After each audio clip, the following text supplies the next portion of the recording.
Welcome to Make Your Wealth Work, the podcast where wealth becomes your greatest ally in achieving your dreams. Hey guys, welcome back. You're listening to the second part of last week's episode. Let's jump back in. And I'll go back and I'll find a note that I made 5 years ago or 8 years ago. And I'll say, wow, that was really well written. It's not because it came from me. I probably stole it from somebody or somebody shared it with me. But the thing is, the test of time is important. Because if you look at an idea that you wrote down 5 or 10 years ago, and it still makes sense in your brain, in your mind, in your soul, in your gut, right, it's probably solid. Yeah. And see, one of the things about what we're doing here, what we're suggesting people do is get away from the mindset that everybody else has first claim on your money. Right. That's and release yourself from that faulty thinking. Right. Well, no, I can't do that because I have to fill in the blank. I have to do this. I have to do this. I wouldn't be able to stop going to that club because my friends are there. Well, okay. So you're going there because your friends think you should. Okay.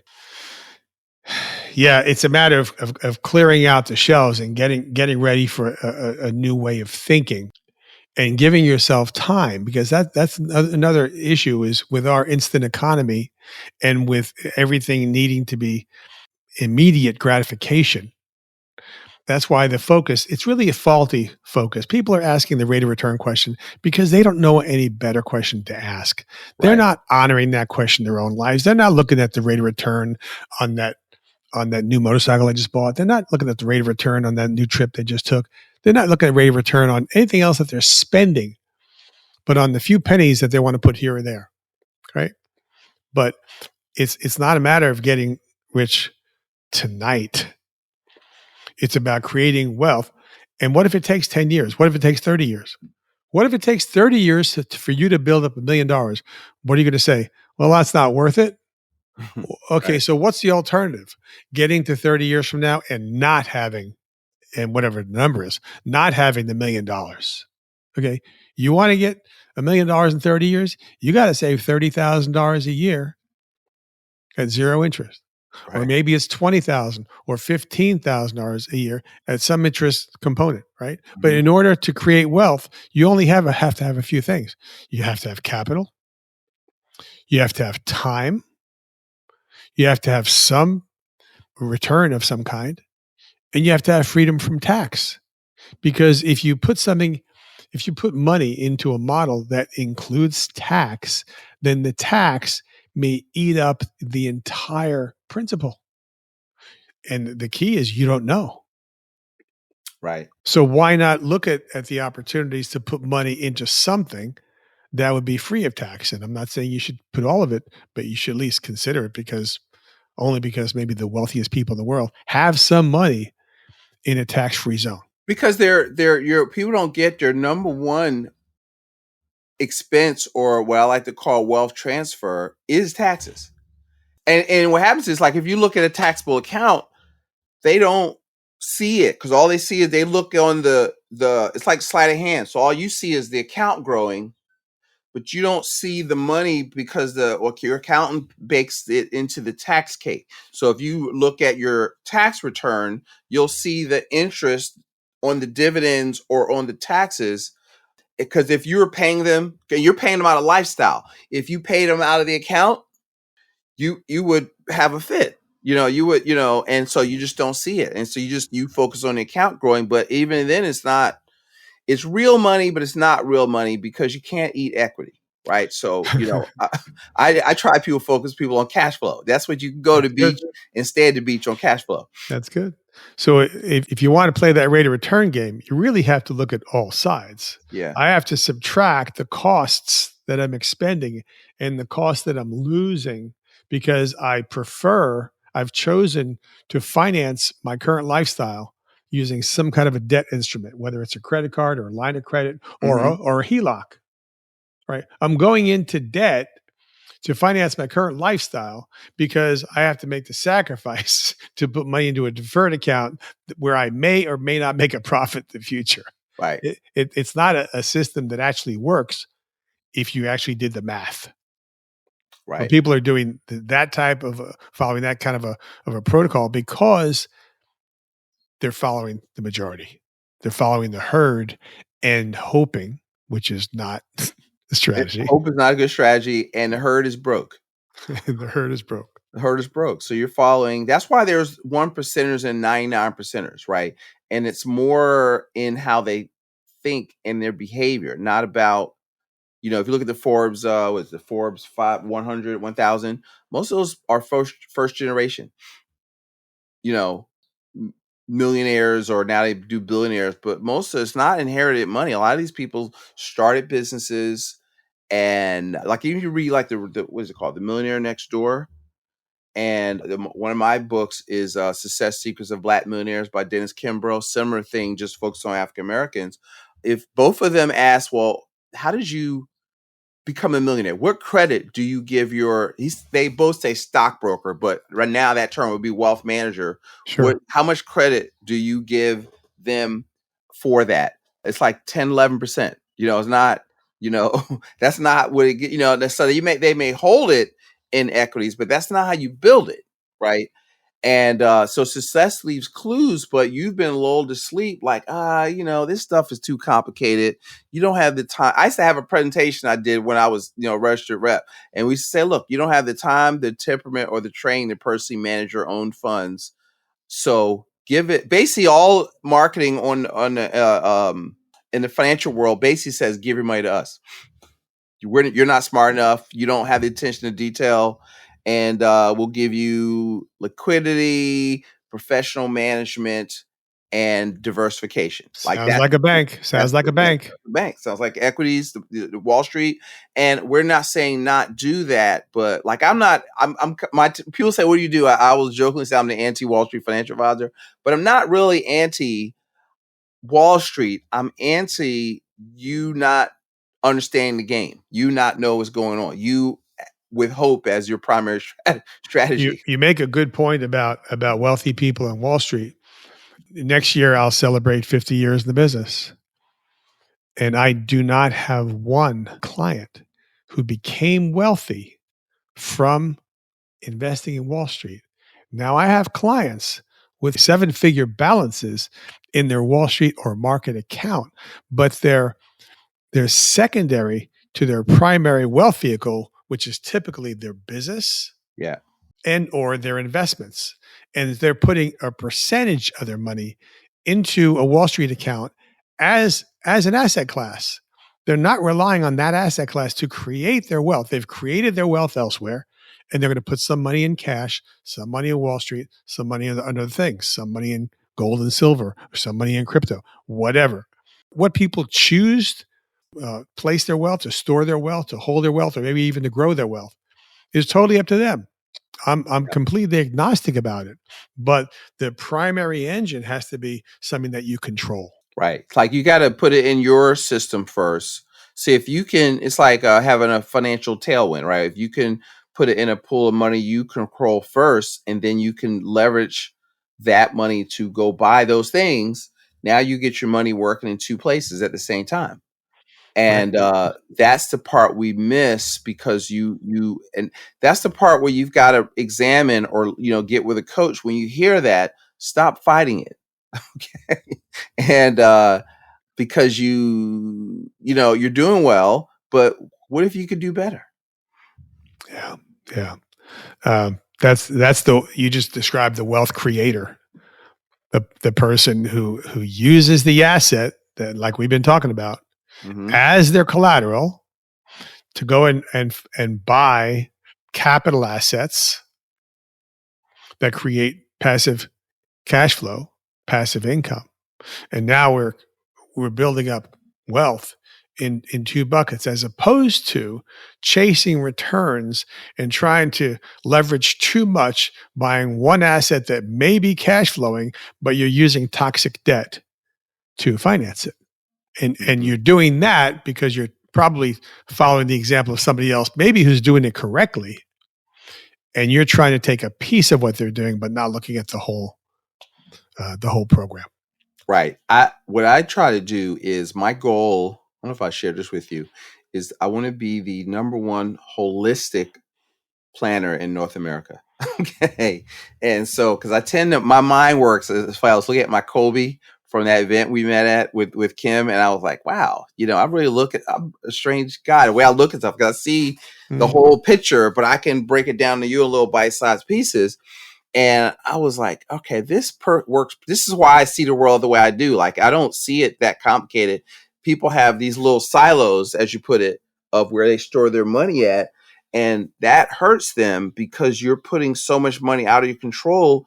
You don't save more than, and I don't even really call 401k money as savings. That's really investing.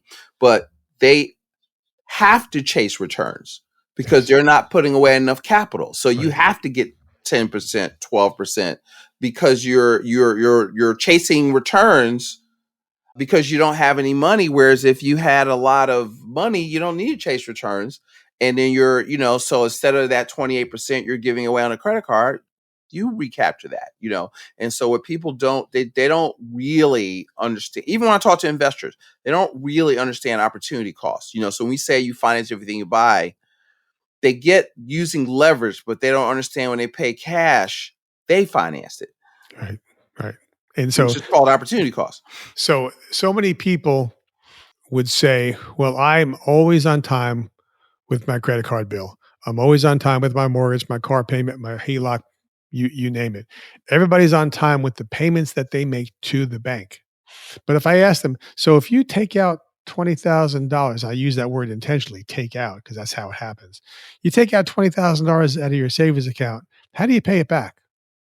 Well, what do you mean? Well, do you pay it back systematically? Well, I try. Wait a minute. You don't try to make your car payment. You make your car payment. Right.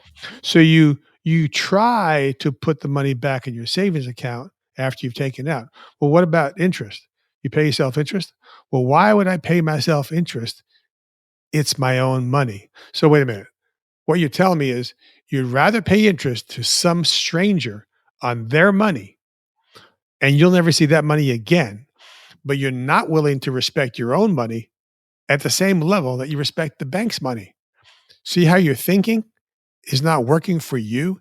It's working to serve those who lent you money, but it's not working to build wealth for yourself. And you can't justify putting yourself in a subservient position to the bank. Why not charge yourself the same amount that the bank would charge you? Well, the bank's charged me 14%. Why would I want to charge myself 14%? To have more money, to have more control. Start thinking about control in every aspect of your financial life. You'll start going in the right direction. You'll start moving that ship, right? Which takes a long time to turn. You start going in the right direction when you start realizing, I deserve this. My money should be respected. My financial system should be respected as much as, if not more than, some outside bank that I'll never see again. And so I think that starts with, or where I'm realizing it starts with, and most advisors find this tedious, but it starts with cash flow control. Like like if you look at the Rich Dad financial statements, the income statement, or you would call a budget, most wealth is lost right there, right? And in your philosophy, because it's cash flow patterns of the poor work, pay bills out, right? If you're picture a financial statement, then the financial statements of the middle class is work, pay bills, you got debt, but out, right? So the money is going out. And then if you analyze the financial statements of the wealth creators, they see themselves as an expense. So they pay themselves first. And then they use that capital to buy or build what I like to call cash flow engines so that they can work to buy things that are taxed more favorably, that generate income, whether you get out of bed or not. Like, that's the game, but you have to start with, I think, analyzing, all right, here's what's coming in, here's what's going out. Like, if you look at, what I'll do is I'll do a cash flow audit with people, and let's look at your cash flow exercise. Let's look at your balance sheet. First, I'm going to show you your income statement, your balance sheet, and how they correlate, right? And how much money is leaving you. And then, because I think a picture's worth 1,000 words, then you've got, and it's not going to happen overnight, but you have to, because that's where every time you get a paycheck, that's where decisions need to be made right there at the point of contact. And you have to kind of automate that. That's kind of where we're trying to help people, but you've got to make that, because right now savings is not a willpower thing. It needs to be automatic and systematic, where you do that, and then you look at, okay, now what money is leaving me and how can I redirect that outflow to a pool of capital that I own and control. And to me, that's, for most people, step one, Right. Right. and that's the work, right? So you got to ask yourself, all right, I'm making money. Where's it going? Like if you say, well, I don't know where my money goes, and that's what, as Jerome said, I don't know where my money goes. Oh, great. Let's have you run the country. Let's have you run the whatever. Because I say, look, if you're running a business and you wanted me to get you invested in your business and you told me you didn't know what you made, what you spent, how much equity you're building, how much saving or how much debt you have, how long would your business last? Well, that's what you're doing now. You're the CEO of your life, and that's how you're running your business. And so that's a problem, right? And you got to see it that way, because people will say, oh, the tariffs this, and I tell people, look, I don't care whether your candidate won or didn't win. This is why I've been really honing in on this statement. Jim Rohn says the winds of adversity blow on us all. The difference is how you set the sail, right? And so you've got to work at setting a better sail. Joe and I try to work with clients. Basically, what we're trying to do is help you set a better sail. Because if Nelson would say, I know I heard from him. I probably got it somewhere else. If you know what's going on, you know what to do.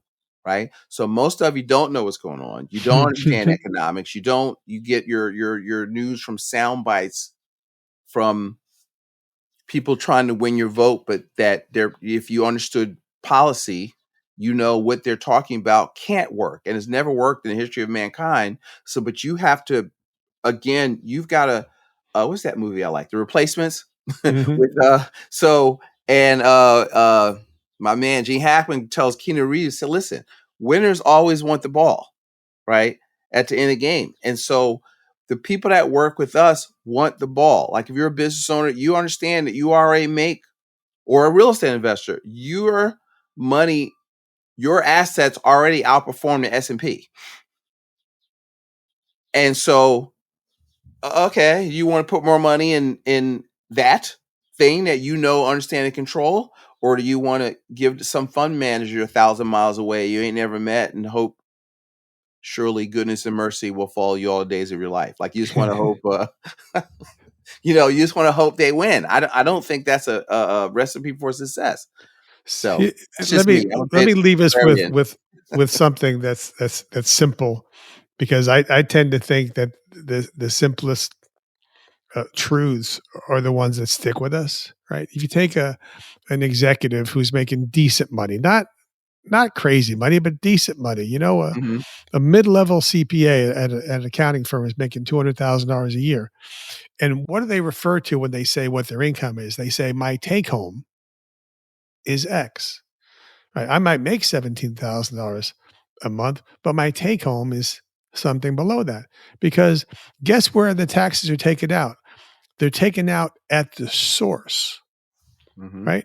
And somehow, those of us who used to work for W-2, which Curtis and I don't anymore, somehow we figure out a way to live on the take home, right? And that's because somebody else is imposing the tax on us. Somebody else is withholding the taxes from us. And we don't get a choice. We don't get a vote.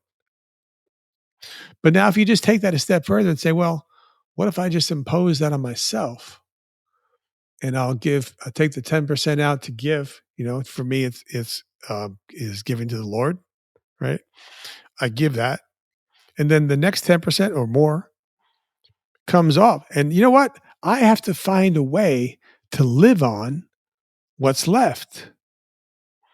And the people who are in control of the financial game are the people who have solved that equation. Right. I'm going to save first and live on what's left over.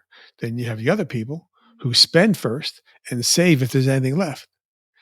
And those spenders always work for the people who save first. It's a natural law. It cannot happen any other way. You have to take control of deciding what you're going to live on, what you're going to put aside. Now you could break that down to long-term savings and opportunities. And opportunities, I tell you, are going to take more money than long-term savings because there's so many opportunities and emergencies and schooling and medical issues and replacing the car engine and so forth and so on. And you don't have to allow for that, but if you don't, it's going to come out of your credit card. So we've touched on a lot of things. I hope we can continue to expand on some of these points. And I really enjoy talking with you, Curtis, because you make my mind go in so many different directions. and what we all always come back down to is we all have to use our common sense. And we have to make a decision that we're going to be in control of our own future and not delude ourselves that we're in control when somebody else controls 90% or more of our money. Right. That's, it sounds abstract, but you really have to, you need a coach. You need to sit down with somebody that will help you look at your current paradigm, look at your current personal economy, help you deconstruct it and help you reconstruct it to serve you. And that's really the work that we both do. So if you like that, then, you should reach out and we'll walk you through that process. Good to see you. Look forward to continuing next time. All right. Sounds good. Thanks, everyone. Practical Wealth Show, and make your money work. Have a great day, Talk everybody. to you soon. Have a great day. All right. This is thepodcastfactory.com.